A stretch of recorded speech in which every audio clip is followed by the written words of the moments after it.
Non. On est le combien aujourd'hui? Le 22? Le 23. 23, et bah super. Comme ça, on n'est pas le 22. C'est pour après ça. Faut pas tricher. On est le 23. Nous sommes le mardi 23 juillet. Il fait actuellement plus de 40 degrés sur Paris. Nous sommes en pleine canicule et nous transpirons énormément. Et nous sommes avec Anthony. Bonjour. Comment ça va? Bah il fait chaud.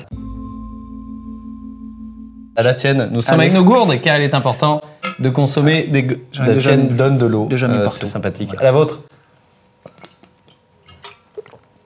Hydratez-vous, c'est important. D'ailleurs, je viens de remarquer que j'avais un énorme trou dans mon pantalon. Oui, mais c'est bien, ça prouve que tu fais du réutilisable avec tes tenues.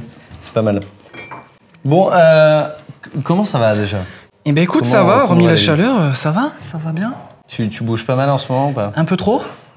Là, je me pose à Paris pour 3 semaines. Okay. C'est la première fois depuis 2016. Ah ouais? Ouais, je me pose plus de 10 jours, donc c'est cool, ça fait du bien. Alors, pour les gens qui ne te connaissent pas, ouais. Moi je t'ai connu via les réseaux sociaux, il y a Instagram, où tu es pas mal actif. Effectivement. Tu as une page qui s'appelle French Adventurer. C'est ça. Où tu partages un petit peu du coup, tous les voyages que tu fais. C'est ça.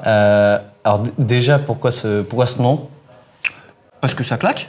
Ouais, non, mais très bien. Voilà, comme ça les Français comprennent, les Anglais comprennent. Et voilà. Ok, d'accord. Il n'y avait pas de signification particulière. Je me suis dit, si je fais aventurier français, je perds déjà une partie du public. C'est vrai. Donc French Adventurer. Voilà. D'accord. Et donc, concrètement, qu'est-ce que tu partages là-dessus? Qu'est-ce que tu fais de ton quotidien, en fait? Alors, ça fait plusieurs années, ça va faire bientôt 8 ans que je fais le tour du monde. Avec plusieurs objectifs. Le premier objectif étant déjà de voir toutes les merveilles du monde. Et le deuxième étant de partager ces merveilles du monde avec un maximum de personnes. Okay. Donc l'idée des documentaires ou des photos que je vais réaliser, c'est d'inspirer les gens à la protection de l'environnement et de surtout réaliser à quel point on a un patrimoine qui est exceptionnel et à quel point il faut le protéger. Okay. Voilà. Et alors nous, on s'est vu aussi une fois il y a quelques semaines, ouais. Bientôt quelques mois. Attaché à un immeuble, c'est ça? Absolument. On était à la Défense. C'est ça. Toi, tu étais en bas de la tour Total, absolument. Ouais. Et moi, j'étais en bas de EDF. Pour préciser, c'était une action de désobéissance civile qui était à la Défense, où il y avait les 4 sièges de EDF, Société Générale, Total, ministère de la Transition écologique. Le ministère de la Transition écologique qui était bloqué par différentes assos. Il y avait NVCOP 21, il y avait Extinction Rebellion, Greenpeace, il y avait 14, tant d'autres. Il y en avait énormément. Ouais. Et tu étais là parce que d'un autre côté, au-delà du fait de partager des voyages, tu as une autre casquette où tu es quand même dans ces actions de désobéissance civile? Oui, activiste depuis une quinzaine d'années pour principalement défendre les droits des animaux et la protection de l'environnement. Okay. Voilà, donc pourquoi tu peux me voir sur plusieurs actions. Qu'est-ce qui t'a poussé à aller là-dedans? Qu'est-ce qui t'a donné envie de dire ces actions comme celle-là, elles sont importantes? Le voyage, c'est-à-dire que nous aujourd'hui on a chaud. Ok, on a chaud, on transpire, on est ridicule avec nos papiers. Mais dans les autres pays, c'est pas ils ont chaud, ils crèvent, les animaux disparaissent, la désertification est une réalité permanente de partout, la montée des océans, les migrations. Et quand tu voyages, tu vois réellement ces choses-là et réellement ensuite tu as envie de faire quelque chose, de faire bouger les choses. Ok. Ouais. Alors moi, je vais la poser dès maintenant. Parce que je sais qu'elle va venir, cette question. Oui, je te vois venir. Allez. Non, mais c'est souvent un truc qui ressort et qu'on doit te dire. Ouais, depuis... Mec, tu fais le tour du monde toute l'année, donc tu pollues toute l'année. Ouais. Où est ta cohérence? Donc, on doit te le dire. Alors, ça fait à peu près 6 mois, 1 an que je reçois beaucoup de messages dans ce sens-là. Et ils ont tout à fait raison. Et comment tu réagis à ça, déjà publiquement, et comment tu le vis, toi, personnellement? Moi, je le vis mal parce que personne n'est parfait. Au quotidien, j'essaie de faire vraiment le maximum de choses. Je participe à un maximum de campagnes. J'essaie de faire vraiment au maximum. Mais personne n'est parfait. Et pour réaliser mon métier, puisque je fais principalement des documentaires ou des photos, je suis obligé parfois de prendre l'avion, même assez souvent. Donc, comment je fais moi de mon côté. C'est-à-dire que dès que je peux me déplacer en train, depuis 15 ans, je me déplace qu'en train. Donc en Europe, principalement qu'en train. Je suis allé en Turquie en train l'année dernière, ça m'a pris près de 3 jours et demi, donc c'est un peu plus long. C'est même souvent beaucoup plus cher que l'avion, même très souvent, mais je me déplace qu'en train. Après, pour aller montrer une réalité, la désertification du désert du Namib, ou pour aller montrer la fonte des glaces en Antarctique, j'ai pas forcément d'autres moyens. Je peux pas y aller en train, je pourrais y aller en bateau, mais ça me prendrait plusieurs semaines, voire plusieurs mois. Donc j'essaye au maximum de diminuer mon impact avec les transports. Quand je ne peux pas, je prends l'avion et après je verse, je compense, il faut mieux ne pas créer la pollution que la compenser, mais je verse à des associations qui, en l'occurrence, replantent des arbres. D'accord. Voilà. Ok. Mais je comprends parfaitement que ça soit assez antinomique, mais malheureusement, j'ai pas forcément d'autres possibilités. Mais non, mais c'est vrai que là, tu vois, rien que d'en parler, quand tu le justifies avec rien que le fait d'aller montrer que ça soit ton travail concrètement, aujourd'hui, il y a plein de personnes, on va prendre ce sujet-là, ce matin même on était à l'Assemblée nationale parce qu'aujourd'hui il y avait Greta Thunberg qui prenait la parole là-bas et tu vois par exemple, moi j'ai été extrêmement choqué, j'ai attendu pendant une demi-heure devant l'Assemblée et c'était un flot incessant de véhicules, de voitures, de vannes où il y avait une personne dedans. Ouais. Là, il n'y a pas d'obligation d'utiliser ce moyen de transport-là. Toi, tu lui expliques bien, c'est ton travail aujourd'hui, depuis plusieurs années, d'aller aux quatre coins du monde. Tu fais quand même des actions à côté. Mais c'est vrai qu'il y a énormément de monde aujourd'hui qui te font des remarques quand même là-dessus ou... C'est un petit peu devenu, on va pas dire une mode, mais c'est un petit peu devenu quelque chose de récurrent d'envoyer un message. Dès que tu essaies de faire passer un message, tu fais passer un message pour, la protection de l'environnement, pour une cause, et ben on va te tomber dessus en disant « Oui, mais t'as pris l'avion ». C'est un petit peu le truc à la mode en ce moment. Je crois que c'est un peu le truc que tout le monde fait, même dans les médias et ailleurs, de pointer plutôt ce qui va pas. Bah, tu parlais de Greta Thunberg, je sais pas si tu te rappelles, il y a quelques semaines, alors que Greta Thunberg, elle a fait plus que toi, ton grand-père, ton arrière-grand-père, sur 10 générations, elle a 16 ans, la meuf. Ouais. Elle a mangé un sandwich qui était dans un emballage plastique. Je sais pas si tu as vu cette controverse. Ouais, j'ai cru voir passer. Le monde entier lui est tombé dessus. Mais les gars, même si la meuf, elle mange un plastique en sandwich, même si elle va au McDo en Harley-Davidson, elle fait tout ce qu'elle peut à longueur de journée pour essayer de protéger l'environnement, essayer de faire bouger les choses. Elle n'est pas parfaite, c'est un être humain, laissez-la avoir de temps en temps ses petits défauts. Tu vois, il y avait Mélanie Laurent, on lui était tombé dessus aussi quand elle avait fait son film Demain. Marion Cotillard aussi, qui est très engagée. En fait, quand tu essayes de faire des choses, on va beaucoup plus te tomber dessus et on va beaucoup moins avoir de te laisser faire la moindre chose qui pourrait être contraire à ce que tu dis. Mais... Je pense que c'est plus facile du coup de pointer un peu les erreurs des autres plutôt que de se remettre en question soi. Ouais, j'avais une grande conversation l'autre jour avec une psychologue, justement. On en a parlé toute la soirée avec elle, parce que c'est vraiment un sujet qui me tient à cœur. Et elle me disait qu'en fait, la plupart des gens voudraient faire des choses pour l'environnement, mais au quotidien, c'est pas forcément facile. T'as des enfants, t'as le boulot, t'as plein de choses qui font que t'as pas forcément le temps de faire ce que tu veux. Et quand ils voient des gens qui, justement, se battent, tout le monde est pour sauver l'environnement. Mais ça peut un petit peu les frustrer. C'est ce qu'elle me disait. Alors, voilà, je répète ce qu'on me disait. Et du coup, dès qu'ils peuvent voir une petite faiblesse chez la personne qui essaie de sauver l'environnement, et ben en fait, ça va les rassurer un peu. Ça va les rassurer un peu de voir qu'ils sont pas parfaits et du coup, c'est la faille pour les attaquer. Voilà. Alors, je refais un dernier lien sur ce sujet. Nos politiques, souvent, depuis quelques mois, j'ai l'impression qu'on leur demande ça, de montrer qu'ils sont pas parfaits. Et c'est un discours, enfin, c'est vraiment quelque chose qu'ils mettent en avant médiatiquement. On a l'impression que tout va toujours bien, que tout est toujours parfait, que tout est toujours contrôlé. Et est-ce que ça serait pas bien que eux justement prennent un peu cette vague-là et montrent les côtés imparfaits et montrent les côtés, on n'arrive pas à faire ça, mais on essaye de faire ça. Est-ce que ça les amènerait un peu plus à être crédibles? Parce que j'ai l'impression qu'ils sont plus crédibles en voulant être parfaits tout le temps. Ça serait génial. Sauf que l'histoire de la politique, c'est justement de ne jamais montrer ses imperfections. C'est ça la politique. C'est montrer qu'on peut être parfait. Alors, tu as quelques candidats qui montrent leurs imperfections, mais non, la politique, ça serait super, mais je vois mal des politiciens faire ça, alors que ça serait effectivement ce qu'il faudrait faire. Ouais. Alors du coup, on a mis un pied dedans, on va mettre les deux. Ouais. Là, on parle de ton quotidien aujourd'hui, qui est aller aux quatre coins du monde pour à la fois partager les beautés qu'on a sur cette planète et en même temps ce qui se passe de grave. Mais tu avais une autre vie avant. Ouais. Et c'était quoi? Ça tourne là? Ouais. Donc voilà, pour vous informer qu'on vient de faire une pause de 5 minutes parce que c'est intenable. Il fait vraiment extrêmement chaud. Mais on est dans le thème, quoi. J'ai adoré 2 secondes avant. Là. Non, on est bien. Franchement, on est bien, ça va. On est dans le thème, quoi. Réchauffement climatique. Mais au moins l'avantage. Ici, au moins, il n'y a pas de clim. Y a pas... Voilà. Donc on assume la chaleur. On se prépare pour le futur. Absolument. Absolument.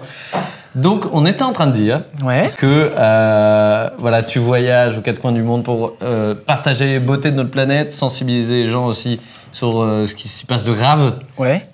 Mais avant ça, tu as eu une vie, une autre vie. Ouais. Et laquelle était-elle? Écoute, avant, j'étais spécialisé en sciences politiques, dans la protection de l'environnement et la lutte contre les discriminations. Okay. Voilà. Donc, ce parcours m'a amené à déjà voyager pas mal à travers le monde. Et puis après, j'ai intégré ce qu'on appelle un cursus du ministère des Affaires étrangères, qui est jeune diplomate. Okay. Donc je me suis retrouvé en ambassade de France, en Afrique. J'étais basé à Windhoek, en Namibie. Okay. Voilà. Et du coup, je travaillais sur toutes les zones un petit peu difficiles en Afrique et au Moyen-Orient. Donc expérience super, vraiment super, mais qui allait quand même pas mal à l'encontre de tout ce qui était... mes valeurs et mes envies. C'est-à-dire que moi, j'avais fait ces études parce que je me disais, bah, allez, hop, tu vas changer le monde, tu peux changer le monde, on peut le faire, on peut sauver la planète. Et en fait, je me suis rendu compte que c'était pas aussi simple que ça. C'est-à-dire que les lobbies interviennent souvent à la place des politiciens. Alors ça, c'est un gros sujet, très intéressant. Est-ce que déjà, pour les gens qui ne savent pas trop, ou du moins pour lequel ce mot est un peu flou, parce que c'est un mot qu'on entend partout depuis quelques temps. Qu'est-ce que c'est concrètement pour toi un lobby? Un lobby, c'est, on va la faire simple, c'est une entreprise qui va défendre ses intérêts et qui dépense énormément d'argent pour défendre ses intérêts auprès des politiciens. On va prendre, je sais pas, on va inventer n'importe quoi, Philippe Morris, Marlboro et une troisième. Camel. Voilà. Qui veulent défendre la cigarette et du coup qui vont dépenser beaucoup d'argent pour faire de l'influence auprès des gens, des députés, des personnes qui ont du pouvoir pour que les lois soient en leur faveur. Voilà. Okay. Pour faire simple. Alors, souvent, quand on parle de lobby, alors les lobbies qui sont présents sur le commerce, sur le marché, on commence à savoir qu'ils sont très présents. Quand on commence à parler du lien des lobbies avec la politique, souvent, on peut avoir le côté, ok, vous êtes conspirationniste, vous êtes un peu tous dans l'idée du complot, ça n'existe pas, les lobbies ne sont pas présents ici, les décisions sont claires, nettes. Oui. Qu'est-ce que tu as Eh ben moi, je me disais la même chose avant d'être plongé à l'intérieur. Voilà. Donc je me disais, voilà, mais non, ça c'est des trucs de mecs complotistes, de chaînes YouTube, tout ça. Et en fait, non, quand tu es dedans, tu te rends compte vraiment, parce qu'après, du coup, après l'ambassade, j'ai travaillé à l'Assemblée nationale, donc pour des députés La France Insoumise, à l'époque. Toujours dans le lien de ta formation Toujours, non, c'était un travail, quoi. Oui, non, mais c'était en lien avec l'activité que tu faisais avant. D'accord. Ouais. Et je me suis rendu compte qu'en fait, moi j'avais l'impression, tu vois, je travaillais pour la gauche, tout ça, la gauche écolo, donc j'avais l'impression de travailler pour les gentils, entre parenthèses.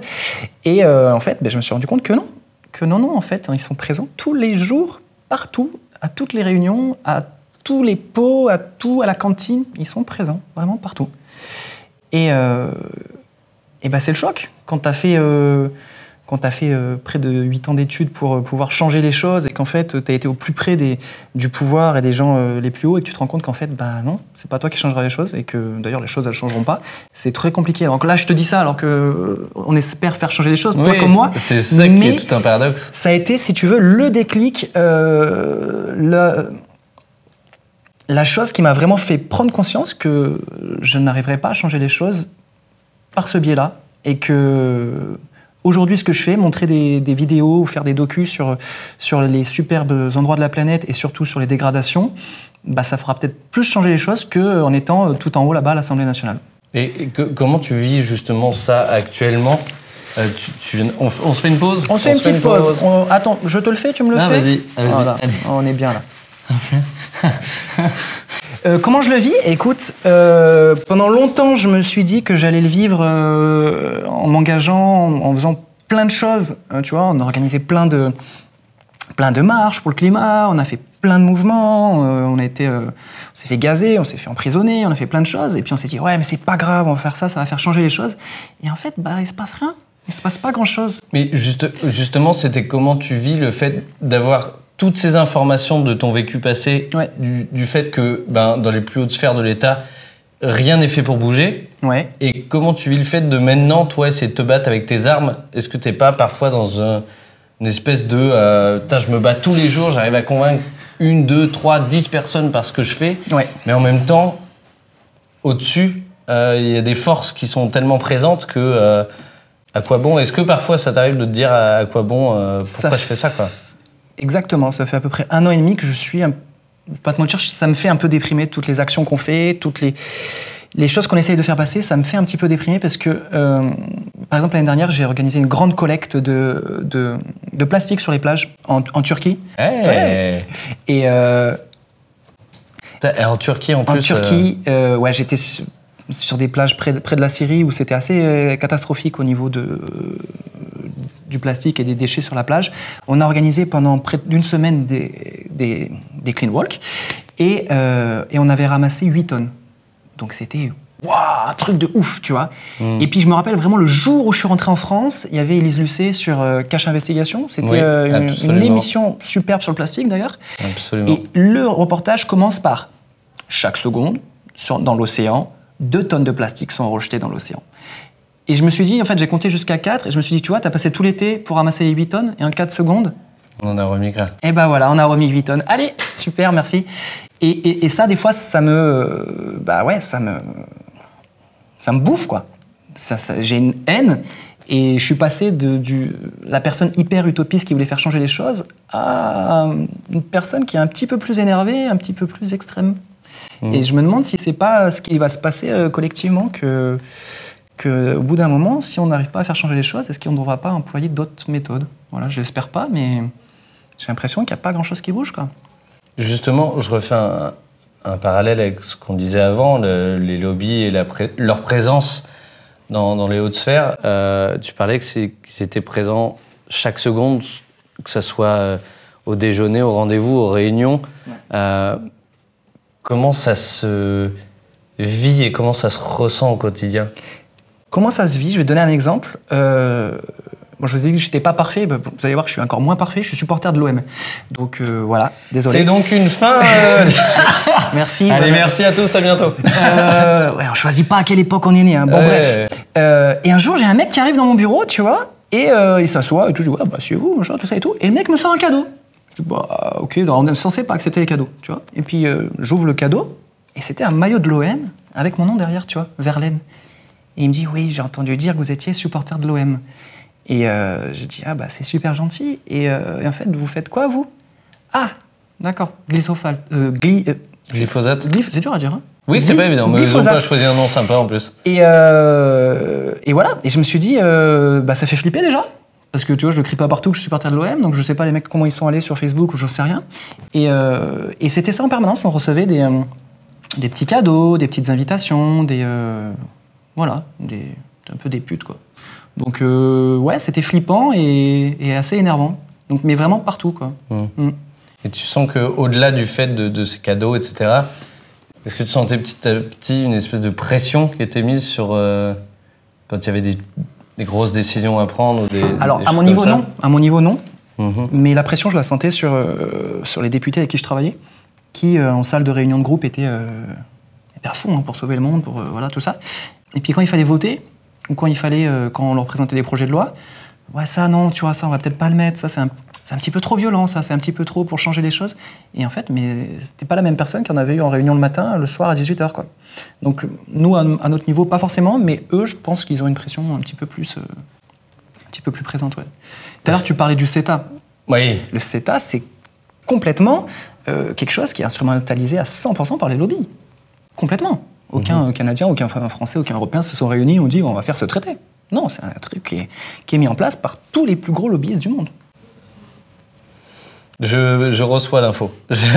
Le problème aujourd'hui, en 2019, avec cette question de l'urgence climatique qui est malgré tout présente dans les médias, pas assez, mais qui est présente. Ouais.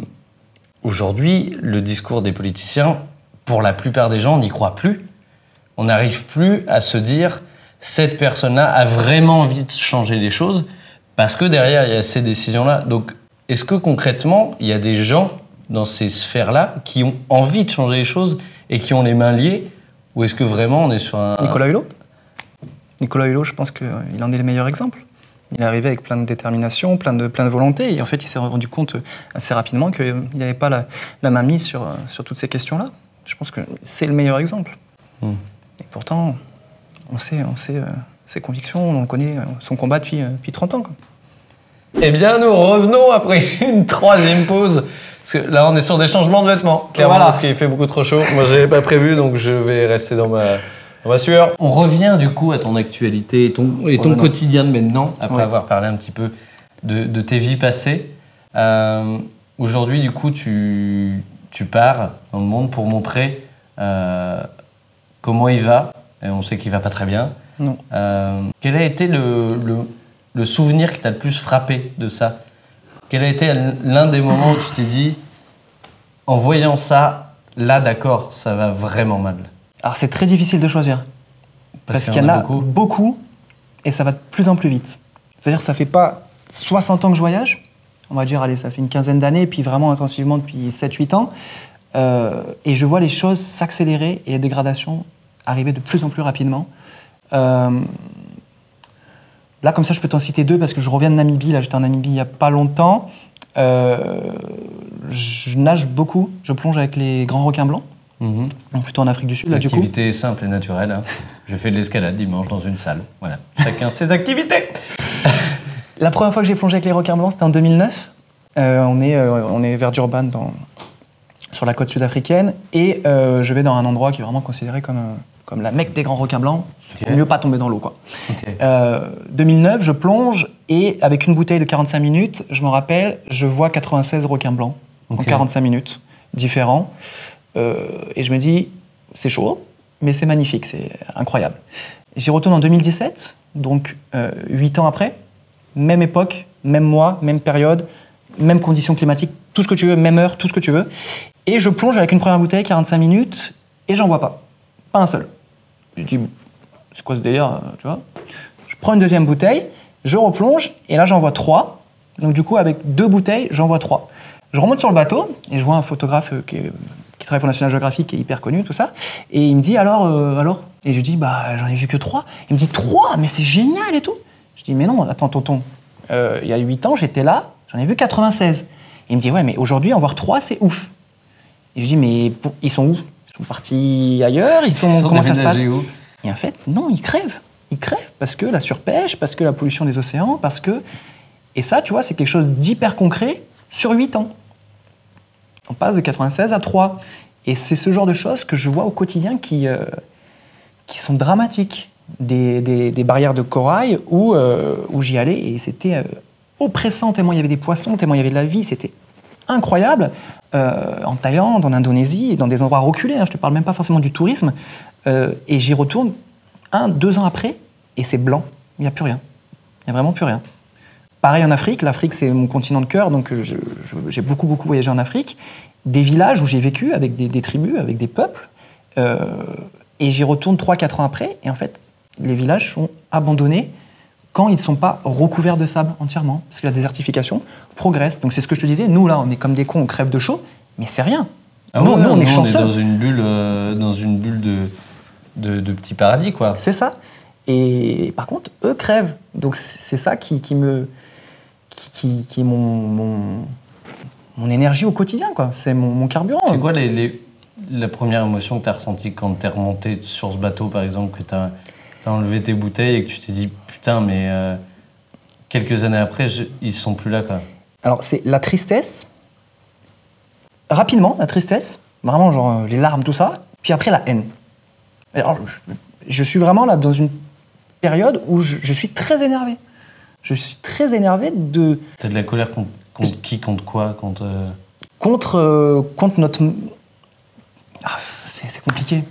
Contre nos politiciens qui agissent pas, contre notre manière de consommer, contre notre mode consumériste, contre le capitalisme. Enfin, c'est des grands combats, tu vois, qui sont très difficiles à changer. J'ai l'air peut-être niais et con quand je dis ça, mais c'est des choses qui tuent le monde. Et puis, c'est pas quelque chose qui est là depuis 10 ans. C'est-à-dire que moi, je me rappelle, en CE2, j'avais fait en CE2, donc en 91, j'avais fait un exposé sur le réchauffement climatique. Et puis, dans les années 80, dans les années 70, il y a plein de vidéos où tu vois, il y a des gens qui commençaient déjà à parler de ça. Et en fait, mais il n'y a rien qui change. Il n'y a quasiment rien qui change. Et c'est ça qui rend fou, quoi. Voilà, on a niqué la journée. Ah, dis donc, c'est une...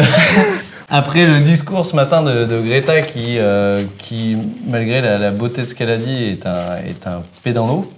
Ouais. Voilà.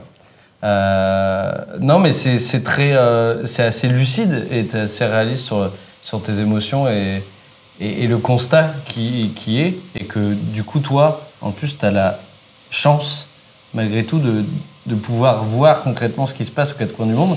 Parce que comme tu le dis, nous, ici, en France, en Europe, on est dans une bulle. On est dans une bulle où on se dit « Ah mince, il fait un peu plus chaud et on aura peut-être un peu moins d'eau ou je sais pas quoi ». On est vraiment dans une bulle et on ne se rend pas compte de l'impact que tout ça va avoir.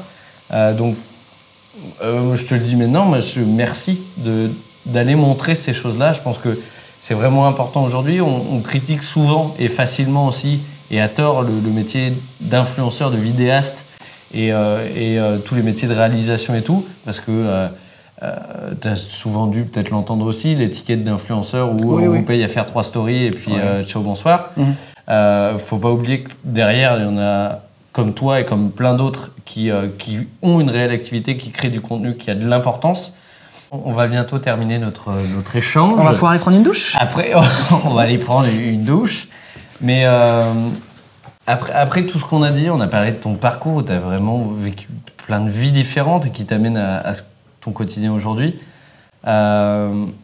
Si tu avais un souhait pour demain, si tu en avais un seul, ce serait lequel?